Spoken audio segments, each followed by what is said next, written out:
Buongiorno a tutti e bentornati a Valgrande. Oggi sono qui e voglio prendermi qualche attimo di libertà, un po' perché è una giornata con una temperatura particolare.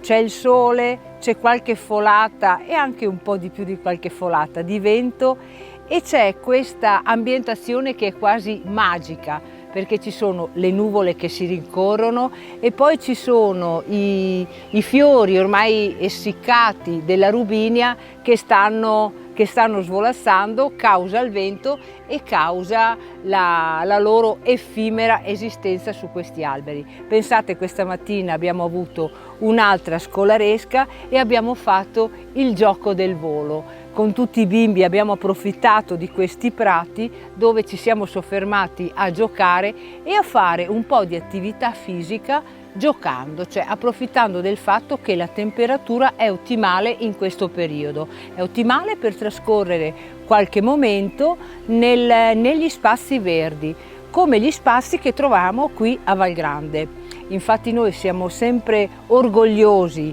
di accogliere i nostri ospiti e di poter offrire a loro degli spazi attrezzati dove potersi soggiornare, magari dopo aver assaggiato le nostre preparazioni che sono dalle più classiche, come le paste realizzate in casa o i risotti, che sapete sono un po' il mio punto di forza.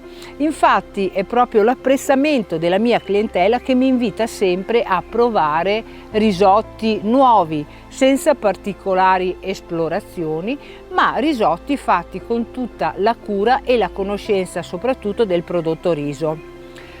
Accanto a queste preparazioni sapete che si possono trovare le carni di pollame o sempre dei piatti che non prevedono l'utilizzo della carne. A concludere poi in questo momento i nostri pranzi o le nostre cene si possono gustare le fragole di stagione oppure i dolci preparati da noi, come il salame di cioccolato, la tenerina o la millefoglie con la crema.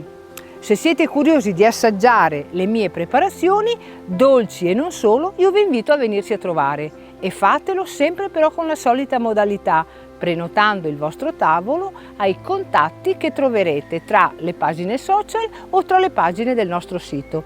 Io per il momento continuo finché mi lasciano a passeggiare qui a Valgrande e vi saluto. Ciao!